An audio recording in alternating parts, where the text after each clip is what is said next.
अस्सलाम वालेकुम। प्रोग्राम सहाफ़ी में मतीउल्लाह जान, और आज के प्रोग्राम में हम बात करेंगे उस जंग की जो पाकिस्तान के आइनी और कानूनी महाज पर लड़ी जा रही है। 26वीं आइनी तरमीम के आने के बाद सुप्रीम कोर्ट और पाकिस्तान की तमाम हाई कोर्टों में एक किस्म का भूचाल आ गया है, एक इनकलाब है, मगर इसके असरात शायद आवाम तक पहुँचने की बजाय कहीं और पहुँच रहे हैं। आखिर सुप्रीम कोर्ट और हाई कोर्टों में क्या हो रहा है? बहुत सारे अहम मुकदमात ज़ेर समात हैं और लाहौर हाई कोर्ट के एक जज ने इस्तीफ़ा दिया है। फ़ौजी अदालतों का मामला सुप्रीम कोर्ट में जो ज़ेर समात है उसमें सुप्रीम कोर्ट बार ने भी एक बड़ा अजीब मौक़िफ़ पेश कर दिया है। अरशद शरीफ सीनियर जर्नलिस्ट, उनके कत्ल के हवाले से भी सुप्रीम कोर्ट में केस की समात हुई है, उसमें बड़े अहम सवालात उठाए गए हैं। और फिर जजों के तबादले और सीनियरिटी के हवाले से भी एक बड़ा अहम मामला सुप्रीम कोर्ट में आ चुका है और इस्लामाबाद हाई कोर्ट समेत तमाम हाई कोर्टों में जो कायम मकाम चीफ जस्टिस लगाए गए थे उनके मुस्तकबिल में भी अभी एक सवालिया निशान है। पीका कानून जिससे मीडिया का गला घोंटा जा रहा था, उस कानून के हवाले से भी अभी अदालतों से फैसला आना है। और फिर सुप्रीम कोर्ट में एक 13 रुकनी आइनी बेंच बन चुका है। इमरान खान के 9 मई के हवाले से कमीशन की जो दरख्वास्त है उस पर भी फैसला होना है।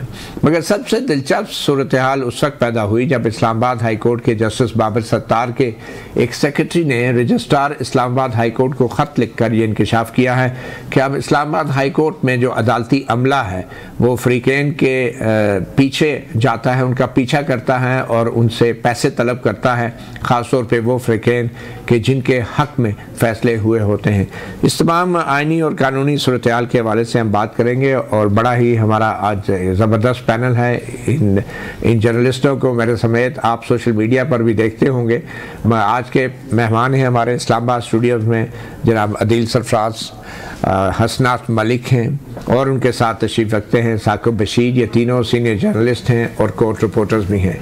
सबसे पहले तो मैं साकिब बशीर साहब आपसे ही जानना चाहूँगा, ये एक ख़त आया है जस्टिस बाबर सत्तार के सेक्रेटरी का रजिस्ट्रार इस्लामाबाद हाई कोर्ट को, तो ये अदालती अमला पैसे लेने का मामला जो है, ये इसको तो शायद जो मैंने सुना अपनी कोर्ट रिपोर्टिंग के कैरियर में इसको बख्शीश कहते हैं और कुछ वकला जो हैं या फ़रीक़ैन जो खुश होकर केस जीतने के बाद पैसे बांटते हैं। और अदालती अमला जो ज़्यादातर पैसे वसूल करता है ये वो लोग हैं जो जजों की पीछे से कुर्सियां हटाते हैं या उनको कुर्सियों पर बैठाते हैं, या जजेस के जो कासिद होते हैं जो उनके चैम्बर तक उनकी रसाई होती है। तो ये ख़त कितना अहम है आपके लिए, कितना हैरान कुन था? क्योंकि मेरे लिए तो हैरान कुन नहीं था, मासवा इसके कि जो नए जजेस आए हैं ये उनका अमला है जो मुल्तान से या लाहौर से आया है यहाँ पे, और इस्लामाबाद हाई कोर्ट में पहले इस तरह शायद नहीं होता था जो अब इस नए तबादला शुदा जजेस के अमले ने बज़ाहिर शुरू किया है। जी बिल्कुल, इसमें जो हैरान कुन मामला है वो यही है, गरना जो डिस्ट्रिक्ट जुडिशरी है वहाँ पे ये कल्चर बन चुका है, इंक्लूडिंग इस्लामाबाद, मतलब बाकी जगहों पे भी और इस्लामाबाद में भी ये कल्चर है कि वहाँ का जो अमला है वहाँ वो जैसे किसी को रिलीफ मिलता है, बेल मिलती है, उसके मचल के जाने हैं, तो हर स्टेप पे ये चीज़ें चल रही होती हैं। लेकिन इस्लामाबाद हाई कोर्ट में हमने कभी नहीं देखा कि ऐसा हुआ हो कि कोई ऐसा कोई रिलीफ लिया हो किसी लिटिगेंट ने, किसी लॉयर ने, तो उसके पीछे जो अमला भाग रहा हो। ये इस खत में लिखा गया और इस खत में फिर ये भी लिखा गया कि बाकी हाई कोर्ट्स में ये कल्चर बन चुका है और वहाँ पे अदालती हाथों में ये लिखा होता है कि रकम का लेन देन करना जो ममनू है या जो भी है, तो उन साइन बोर्ड के नीचे बैठकर रकम का लेन देन होता है। वैसे तो करेंसी नोटों में लिखा होता है रिस्के लाल इबादत है, लेकिन वो तो मैं असनाद की तरफ जाना चाहूँगा। असनाद, आपके ख्याल में ये कितनी नई बात है? क्योंकि आप भी काफ़ी अरसे से आप सुप्रीम कोर्ट कवर कर रहे हैं, सुप्रीम कोर्ट में भी हमने तो देखे हैं ये मामला। देखिए, मैं भी इस्लामाबाद हाई कोर्ट में ना हो, लेकिन मेरा ख्याल है थोड़ा सा बाबर सत्तार साहब वेट कर लेते तो और मटेरियल भी इकट्ठा हो जाता, हाथ लिख लेते।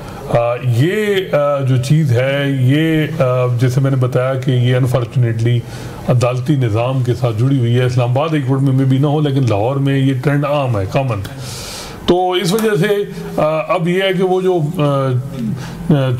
2-3 एहलकार हैं मे भी उनके खिलाफ एक्शन हो या जो भी मामला हो और चीज़ें जो वो केयरफुल हो जाए, क्योंकि इसके सीसीटीवी फुटेज भी अवेलेबल है। ये कम से कम चीज़ें मालूम उनको होगा कि ये सारा कुछ हुआ है, जितना उन्होंने जिस यकीन से बात की वाकया तो हुआ होगा, इसमें कोई शक नहीं।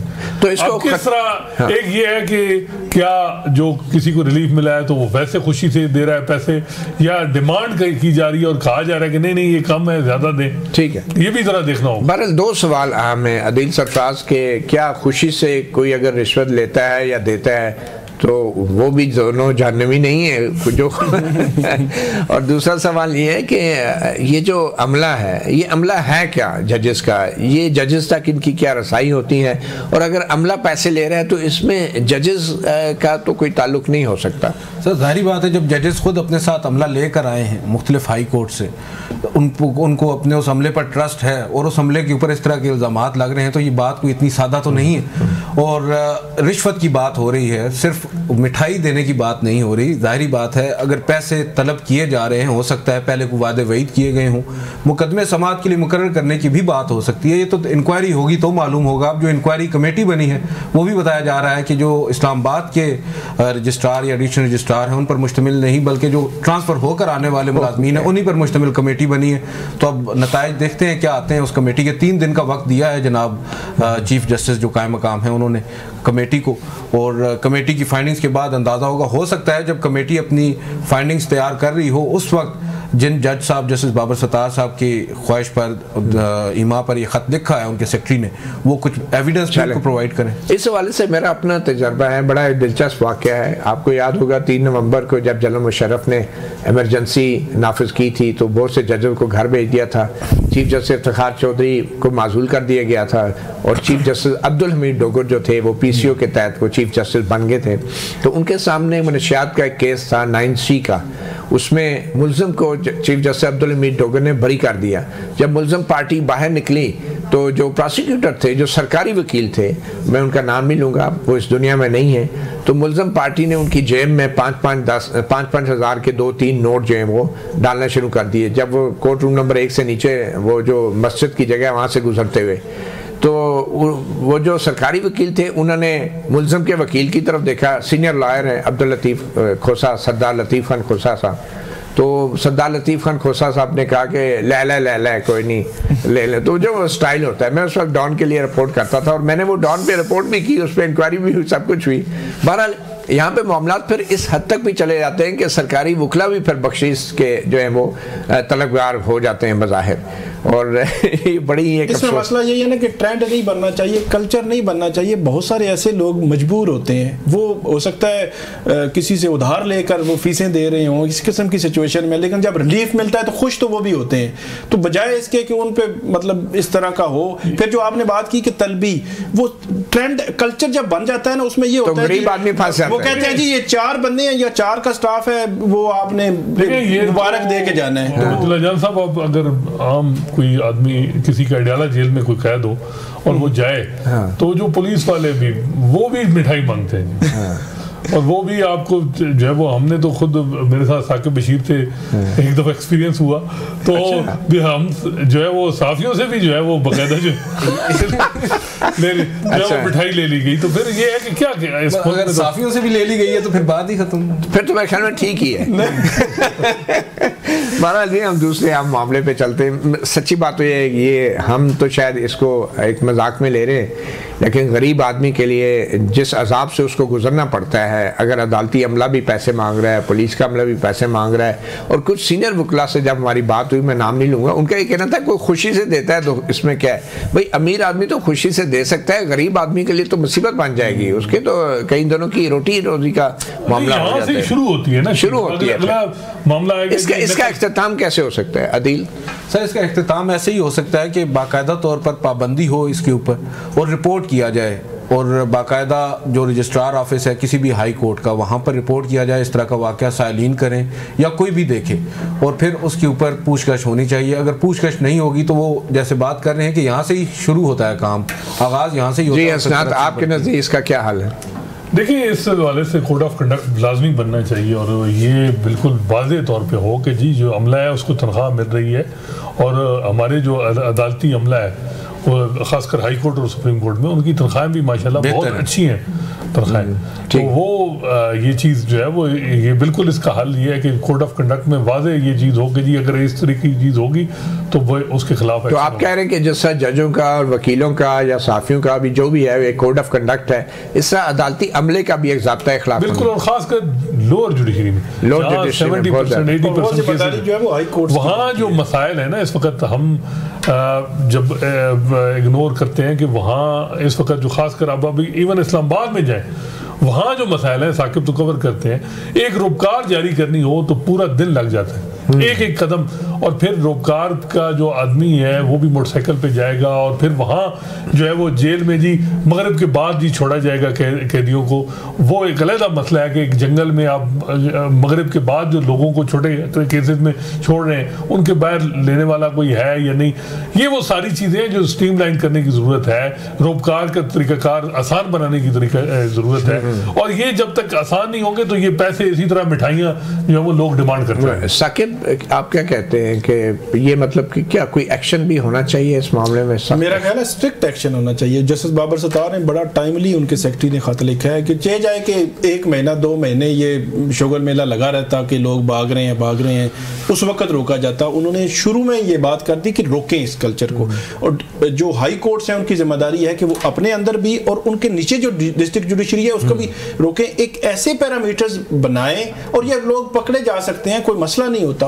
और फिर अजीब सा एक माहौल सा बन गया, उस माहौल में सारे जितने लिटिगेंट्स आते हैं वो भी उसी में आ गए हैं कि हमने कोर्ट जाना है तो फला बंदे को मिलना है, तब हमारी फाइल आगे और इतने पैसे देने, तब हमारी फाइल ये तो निर्खनामे वाली बात है, बारह वजह कर दिया। इसमें वकला सबसे बड़ी बात यह है कि वकला अपने क्लाइंट्स को मशवरा दे रहे होते हैं कि हाँ इधर भी दे दें, इधर भी दे दें, जिसको ये जो मुंशियाना है कि मुंशी को भी देना है। हाँ, मुंशी को भी ये मुंशी वाला कंसेप्ट है। और खासकर सुप्रीम कोर्ट में तो जो AOR के हवाले एक AOR एक है माशाल्लाह, उनके आगे 5-6 मुंशी जी हाँ। और वो जो जिस तरीके से पावरफुल है, इसका एंड रिजल्ट ये होता है कि एंड पे फिर वकील भी निकल जाता है, AOR भी, मुंशी भी, फिर एंड पे टाउट आ जाते हैं उसी अदालत में जहाँ पे ये काम हो रहे होते हैं, क्योंकि बात फिर कहीं रुकती तो नहीं है ना, फिर मामला टाउटों तक पहुँच जाता है। बहरहाल ये बड़ा एक हसास मामला है जिससे बराह रास्त आम आदमी भी मुतासर हो रहा है। दूसरी अहम बात जो अब 26वीं आईनी तरमीम के आने के बाद हसनात मलिक, में आपसे जानना चाहूँगा कि सुप्रीम कोर्ट और हाई कोर्ट्स के अंदर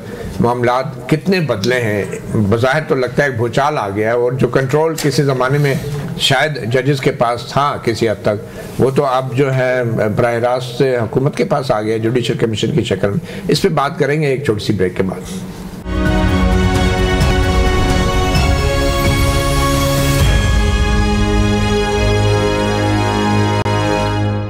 वेलकम बैक साफ़ी प्रोग्राम में। तो हसनात मलिक साहब, ये 26वीं आईनी तरमीम से क्या इनकलाब आया है हमारी अदलिया में? देखिए जी, अदलिया में इनकलाब जो हुकूमती लोग हैं उनसे बात की जाए तो वो कहते हैं जी पूरी दुनिया में अदलिया इसी तरह काम करती है जिस तरह 26वीं तरमीम के बाद कर रही। वो कहते हैं जी कि पाकिस्तान दुनिया में बताएं किसी मुल्क में किसी जज ने इनकलाब लाया हो तो यहाँ क्यों उम्मीद बांधी जाती है जजों पे। तो ये तो उनका पॉइंट ऑफ व्यू है, लेकिन इसमें जो सही बात है वो ये है कि मौजूदा जो रजीम है उसने पूरा कंट्रोल शिकंजा कस लिया है अदलिया पे, और इसमें कुछ इंडिविजुअल जजेस का भी रोल है। वो अगर अपनी फैसिलिटेशन ना देते 26वीं तरमीम को कराने में, उसके बाद उसको एग्जीक्यूट कराने में, तो ये ना होती हुकूमत। ये उन जजेस ने जिन्होंने आईनी बेंच बनाने में 9वें नंबर का जज सिंध हाई कोर्ट में क्यों बनाई, 8 जज को क्यों फारिग, इसमें सुप्रीम कोर्ट के किन जज ने एग्जीक्यूटिव का साथ दिया। कम अज कम उनसे पूछना तो जाना चाहिए कि आप किस बुनियाद पे, रीजन पे दे रहे हैं। सुप्रीम कोर्ट में 3 जजों को इग्नोर किया गया, अमीनुद्दीन खान साहब अपने लिए वोट दे रहे हैं। फिर जब मामला आता है कि सारे जज वो नहीं साथ दे रहे तो ये मेरा ख्याल है कि जो 26वीं तरमीम में इस वक्त एग्जीक्यूटिव ने कंट्रोल संभाल लिया और किसी मामले में भी हुकूमत को, इस्टेब्लिशमेंट को कोई परेशानी नहीं है। ये कंट्रोल जो है सिर्फ जजों के तैनाती में ही नहीं है, जजों के बेंचों की तश्कील में भी है, उनके खिलाफ इंतज़ामाती कार्रवाई में भी जुडिशल कमीशन के पास अख्तियार आ गया जिसमें अब हुकूमत की मेजॉरिटी है। तो अदील, आपको क्या लगता है कि आईनी बेंच जो मौजूदा है और अब तो उसमें एक्सपेंशन भी होगी, अब तो 13 जजेस हो गए हैं, तो ये हुकूमत किस मायार पे जो है जुडिशल कमीशन के अंदर अक्सरियती वोट से आईनी बेंच के जजों का इंतखाब कर रही है? सर, अब तो बज़ाहिर ये लगता है, इज़राए तफन्नुन ही सही, कि हुकूमत अब बैठकर आपस में डिसाइड करती है पहले कि भाई कौन कौन से जज अच्छे हैं जिनको लगाया जाना चाहिए, अच्छे से मुराद उनके हक में। अच्छा। और फिर अगले रोज़ जुडिशल कमीशन में वो अपनी अक्सरियत का वहाँ पर डंका बजाते हैं और जजेस को नामजद कर देते हैं। अब 13 जजेस में से मासिवाय एक जस्टिस आयशा मलिक के आप देख लें, जितने भी जजेस साहिबान हैं उनके बारे में तासुर यही है कि ये 26वीं आईनी तरमीम के इस कदर मुखालिफ नहीं है या उसके बेनिफिशरी हैं।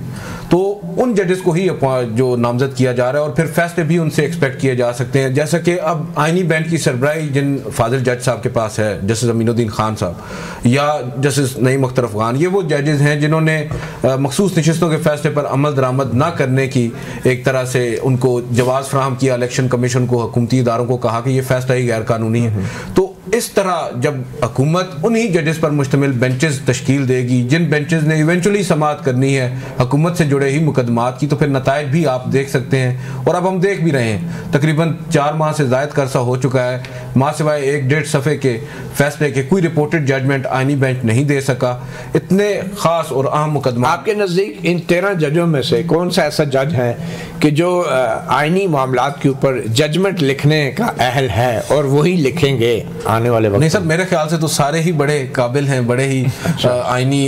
जस्टिस अमीनुद्दीन खान, गो कि अभी तक मैंने कोई जजमेंट उनकी पढ़ी नहीं है, लेकिन मैं समझता हूँ 12 जुलाई वाली भूल गए आप? नहीं सर, मखसूस नशिस्तों वाली देखिए, जिसमें उन्होंने कहा था कि सुप्रीम कोर्ट के अहकामात जो हैं अगर गैर आईनी है तो सरकारी मुलाजिम उन पर पाबंदी के पाबंद नहीं है। बिल्कुल नहीं, लेकिन इसी बेंच में जस्टिस मोहम्मद अली मजहर हैं और बहुत से सर जजेस साहिबान हैं, जस्टिस जमाल खान मंदोखेल हैं। हम उनकी काबिलियत पर तो सवाल नहीं उठा सकते, मगर जो तौबा अच्छा बिल्कुल तौबा सर।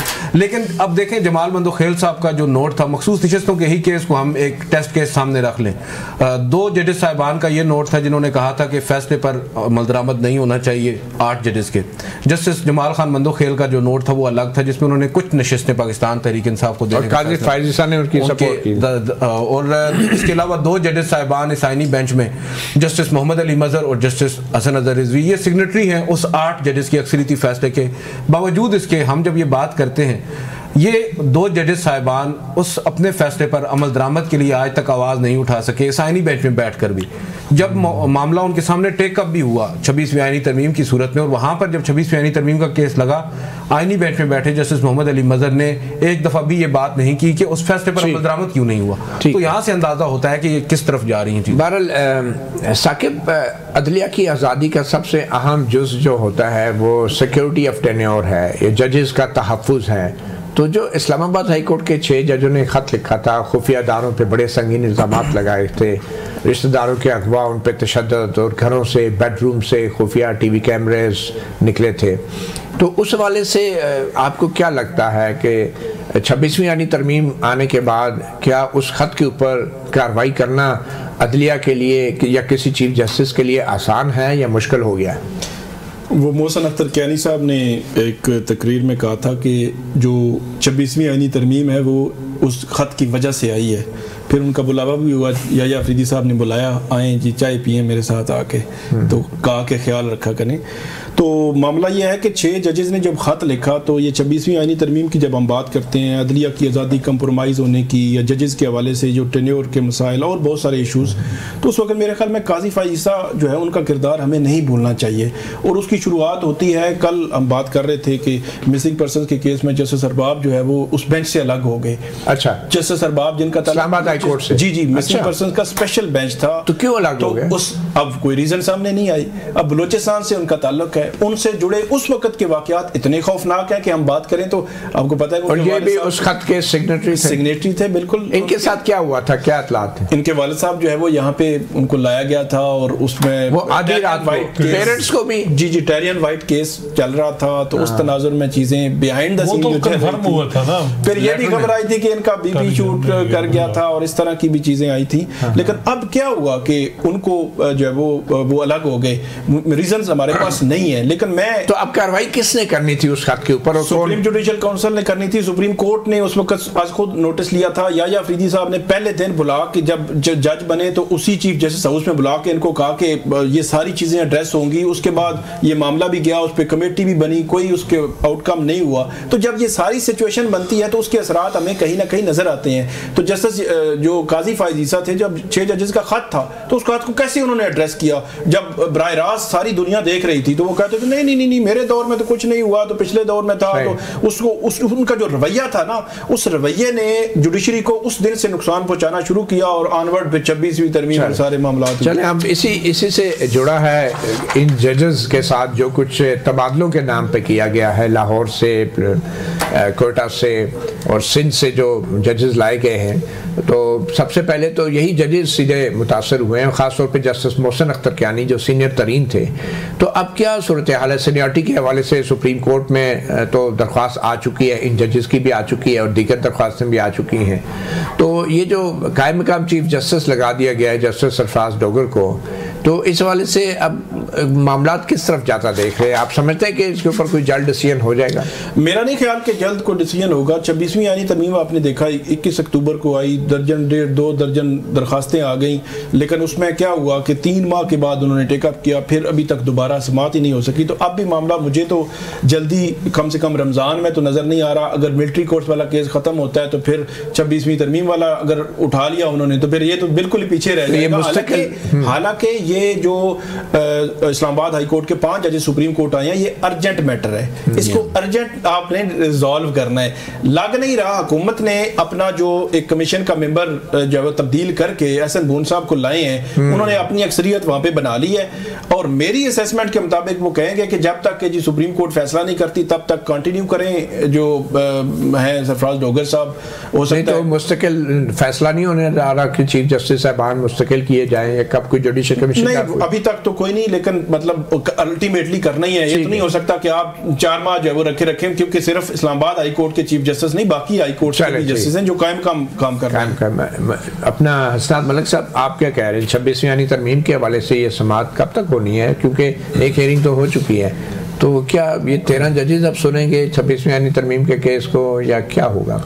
देखिए जी, ये सवाल तो 4 जजेस ने भी उठाया कि ये केस क्यों डिले किया जा रहा है, और इसकी जिम्मेदारी मौजूदा चीफ जस्टिस याही अफरीदी पे भी आ रही है कि जब मंसूर अली शाह और मुनीब अख्तर ने मेजॉरिटी मेंबर के तौर पे कमेटी ये फैसला किया कि जी ये नवंबर के पहले हफ्ते में फुल कोर्ट बनाया जाए और 26वीं तरमीम का केस लगाया जाए, वो उन्होंने नहीं लगाया। उसके कुछ वो उनके करीबी लोग कहते हैं जी उन्होंने मशवरा किया था हर जज के साथ। अब ये ऐसे ही मशवरा है कि चैम्बर में जाके कहा जाए कि जी वो ये कह रहे हैं तो फिर ये मामला है, तो फिर इसी तरह ही मशवरा होता है कि आप फुल कोर्ट मीटिंग बुलाते हैं, वहाँ मशवरा होता है। फुल कोर्ट मीटिंग भी नहीं अभी तक बुलाई? वो नहीं, पहली मीटिंग जब फुल कोर्ट बुलाई गई उसमें कहा गया कि अगली मीटिंग हम फलां डेट को बुलाएंगे, लेकिन उसके बाद नहीं। और उसमें एक स्ट्रेटजी दी गई थी केस डिस्पोजल की, जस्टिस मंसूर अली शाह को आम जिम्मेदारी दी गई थी। बिल्कुल, वो तो ज्यादा इस वक्त सारे निशाने पे है मंसूर अली शाह साहब को और मुनीब अख्तर। अच्छा। को काफी जो वो कार्नर कर दिया गया, कमेटी से निकाल दिया गया।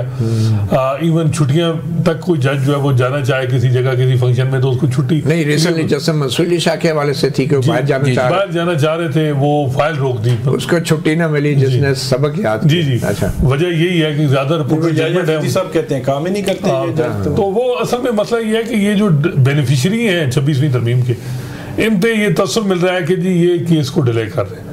अब ये केस जो है वो जिस तरीके से लगाया गया और कहा गया जी कि केस जो है वो 3 हफ्ते के लिए एडजन, उसी आधे घंटे में खबर आ गई कि 8 जज सुप्रीम कोर्ट में आ रहे हैं। अब जो है वो थोड़ा हम देख रहे हैं कि जो बेंच के आईनी बेंच के सरबराह हैं वो काफ़ी ज़्यादा आजकल स्माइल कर रहे हैं क्योंकि वो कंफर्टेबल है। उनको पता है कि अब चीज़ें कंट्रोल में है, अब मजीद जज आ चुके हैं, फुल कोर्ट भी बन जाए तो चीज़ें कंट्रोल हो सकती हैं। तो अब और फिर 13 रुकनी अब आईनी बेंच बन गया, तो ज़्यादा चांसेस है 13 रुकनी ही होगा। लेकिन अब ये है कि जी अब रमज़ान है, उसके बाद ईद के बाद ये केस होगा, एक आध हेयरिंग हो गई, उसके बाद कहा जाएगा कि अब दूसरी आ गई, ईद उल अज़हा आ गई है, फिर जी गर्मियों की छुट्टियां आ गई हैं। ये केस मुझे नहीं लग रहा कि इस साल बहुत जल्दी चलें, छुट्टियां तो बड़ी आम होती हैं जी। अदील एक छोटी सी ब्रेक लेते हैं, फिर आपकी तरफ आएंगे। और सवाल मेरा आपके लिए यही मैं छोड़ के जा रहा हूँ कि 12 जुलाई का जो मखसूस नशस्तों का फैसला था वो तो बज़ाहिर हवा हो गया, अब उसका क्या बनेगा? एक छोटी सी ब्रेक के बाद वेलकम बैक सहाफ़ी प्रोग्राम में। अदील, 12 जुलाई के फैसले पे क्या होगा, अमल होगा या नहीं? नज़रसानी के लिए दरख्वास्त कोई फिक्स हुई है, क्या मामला? सर अमल दरामद तो होना होता हो चुका होता, अमल दरामद तो नहीं होना, इसी वजह से 26वीं आईनी तरमीम लाना पड़ी है, इस पूरी प्रैक्टिस को किया गया है। अब जो नज़रसानी दरख्वास्त है या दरख्वास्तें हैं उस फैसले के ख़िलाफ़, वो समात के लिए मुकर्रर होने के दर पे हैं। बताया जा रहा है कि अब जल्द ही उन्हें भी समात के लिए मुकर्रर किया जाएगा। एक दफ़ा जैसे बात कर रहे थे अभी के फौजी अदालतों को निपटा लें, उसके बाद फिर 26वीं आईनी तरमीम को निपटा लिया जाए, बाद अज़ां बारी आएगी जो मखसूस नशस्तों वाला फ़ैसला है। सबसे इम्पोर्टेंट इसमें चीज़ ये है कि जो जजेस साहिबान इस वक्त ड्राइविंग सीट पर आ चुके हैं सुप्रीम कोर्ट में, बेशक जस्टिस मंसूर और जस्टिस मुनीब नहीं है, जस्टिस आयशा नहीं है, जस्टिस अतर मिर्ज़ा नहीं है, मगर कुछ ऐसे जजेस हैं जो सिग्नेटरी हैं उसके, जैसे कि पहले मैं बता चुका हूँ जस्टिस मोहम्मद अली मदर, जस्टिस हसन अजहर रिजवी। सबसे पहले तो उन्हें इसमें अपना किरदार अदा करना चाहिए था, उन्होंने नहीं किया।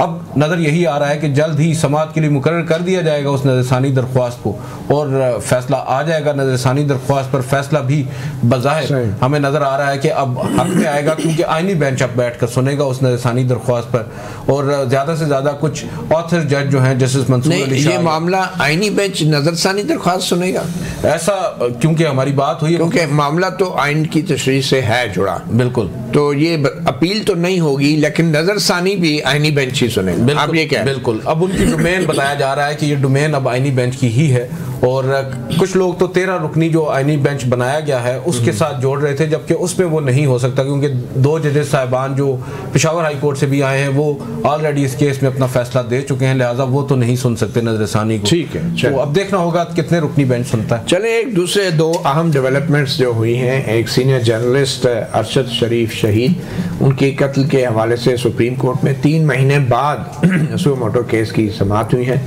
और आप क्या कहेंगे, मसनात जो ये समाअत हुई है, एक तो 3 महीने बाद लगाई गई, ऊपर से बरहमी का भी इजहार किया जाता है हर समाअत में, लेकिन मैं समझता हूँ ये बेरहमी का जो इजहार किया जा रहा है हुकूमत की तरफ से, आज तक वो मुआहदा ही दस्तखत नहीं हुए जिसको सदर आसिफ अली जरदारी ने एक साइन करने हैं, जिसके बाद कीनिया के साथ बाहमी कानूनी तावन के हेड में आप बहुत सारी मालूमात शेयर कर सकते हैं, और अरशद शरीफ कत्ल की जो तहकीकात हैं जो कीनिया में होनी है उसके एविडेंस भी आप ले सकते हैं। तो ये क्या ताख़ीर क्यों है? क्या हुकूमत की बदनीयती है एक ऐसे सहाफ़ी के कत्ल के हवाले से कि जो सहाफ़ी अपनी ज़िंदगी में इन सियासतदानों को बेनकाब करता रहा है मुख्तलिफ मरहलों पर? लेकिन ये बड़ा ही अफसोसनाक इस वक्त सूरत हाल है, और जो जिम्मेदारी थी हुकूमत को कि जी, और कहा भी गया था कि जी सच सामने लाएंगे, सच नहीं सामने लाएंगे। फैक्ट फाइंडिंग जो रिपोर्ट थी उसमें तो बल्कि इस चीज़ को यानी इंडोर्स किया गया कि जी एक प्लान मर्डर था। अब उसके बाद क्या हुआ, वो रिपोर्ट आती है, कहा जाता है जी कि वो रिपोर्ट पब्लिक क्यों की गई, उस पर सिर्फ हुकूमत का ये है कि जी वो रिपोर्ट पब्लिक होने से जी कीनियन अथॉरिटीज जी कोऑपरेट नहीं कर रही। अपने उनकी अदालत ने अपने लोगों को गिल्टी किया है, पुलिस ऑफिशियल को, इससे ज़्यादा क्या हो सकता है? असल मसला ये है कि ये हमारे अदलिया में भी अनफॉर्चुनेटली जो पोलराइजेशन रही है उसकी वजह से ये केस सही चल नहीं सका। उमर अता बंदियाल साहब ने जब बेंच बनाया तो बेंच भी उन्होंने ज़्यादा हमख्याल जज अपने रखे, वो कमज़ोर थे उस वक्त क्योंकि पीडीएम गवर्नमेंट और दूसरा निज़ाम चल रहा था, तो वो उस तरह चीज़ों को नहीं चला सके। उसके बाद काजी फैसल साहब ने तो ये मामला टेकअप ही नहीं किया। मुझे याद है आपने उनको जो वो उनकी तरह उनको ये बात की कि जी केस लगाएं, तो उनका ये जवाब था कि जी वो केस जो है वो उसके लिए कमेटी फैसला करेगी, 5 रुकनी बेंच फैसला बनेगा। नहीं लगाया उन्होंने। जब 12 जुलाई को मखसूस नशस्तों का फैसला आया गुस्सा था उन्होंने, और गुस्से का ये कि उन्होंने ये केस उन्होंने मंसूर अली शाह और मुनीब अख्तर, मंसूर अली शाह साहब के बेंच में लगा दी। तो मंसूर अली शाह ने और मुनीब अख्तर ने कहा जी कि इस केस को, क्योंकि जब से जमाल जैसे मोहम्मद अली मदर सुन रहे थे तो जमाल साहब की सरबराही में 5 रुकनी बेंच, तो ये जो इंटरनल जजेस की लड़ाई थी उसमें ये केस ऐसे ही चलता रहा। फिर आईनी बेंच आ गया, तो आईनी बेंच ने तो कौन सा केस अभी तक जो है वो कौन सी रिमास है जैसे मौजूदा निज़ाम को कोई किसी चीज़ पे उन्होंने क्वेश्चन किया, वो तो मेरा नहीं ख्याल किसी तरह ही चलाएंगे। बहुत शुक्रिया अस्ताद मलिक, साकिब बशीर और अदील सरफराज सहाफ़ी से इतना ही, इजाज़त दीजिए, अल्लाह हाफ़िज़।